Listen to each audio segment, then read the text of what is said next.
Genius Kids.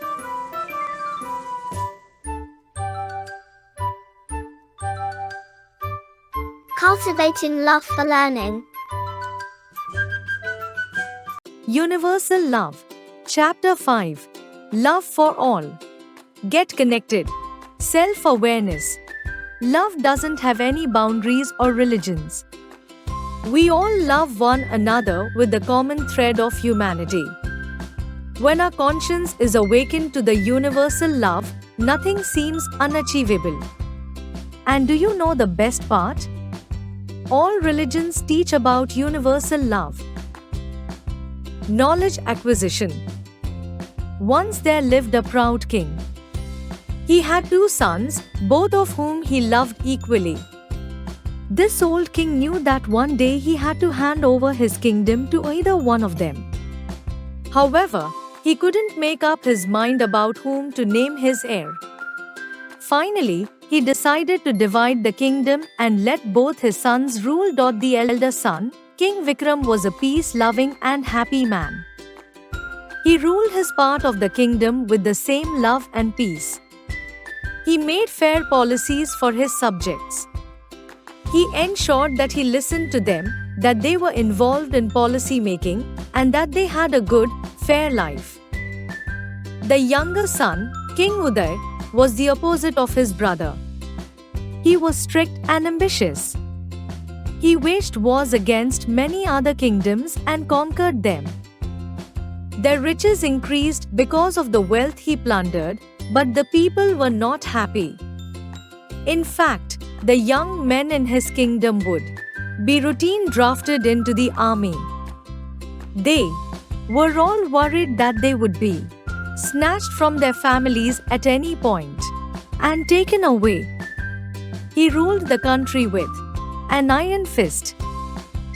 The brothers had a pact never to attack one another.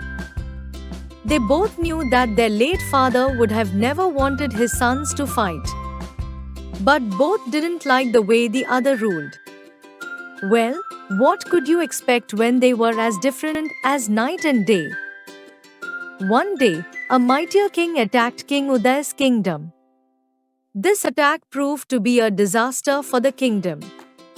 They had never thought of such warfare and tactics. The attack by this King Pratap really took the winds out of their sails. King Uday asked his brother for help. His brother promised to help him. King Vikram was commonly now known as Vikram the Generous. He was a great king. All his subjects loved him.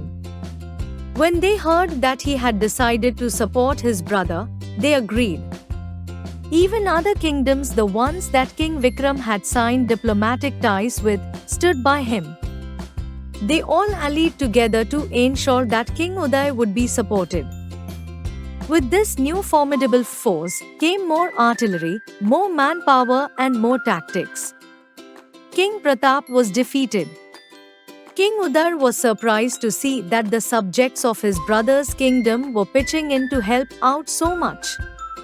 They held camps for blood donation, there were community kitchens helping out with food, people were helping with rebuilding, etc.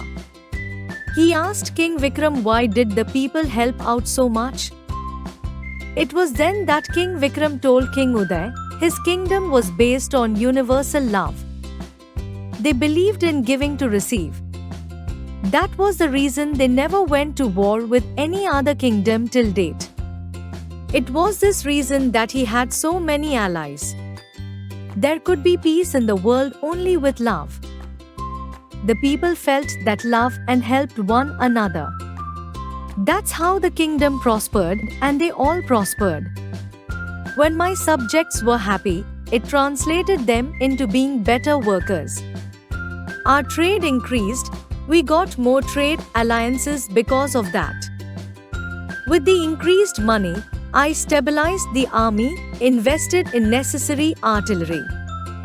The rest we used for our country's benefit.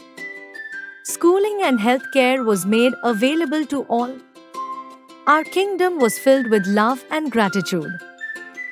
King Uday now understood his wise brother. Brother, you are a true king. I am just one in name, he said and hugged his brother. From now on, I will learn from you. Please guide me in spreading your light. King Vikram smiled. The first act of universal love is asking others for help and respecting them. You are on the right track, my brother, he smiled and said. Let's all help one another and be one, King Vikram said. Like, share and subscribe.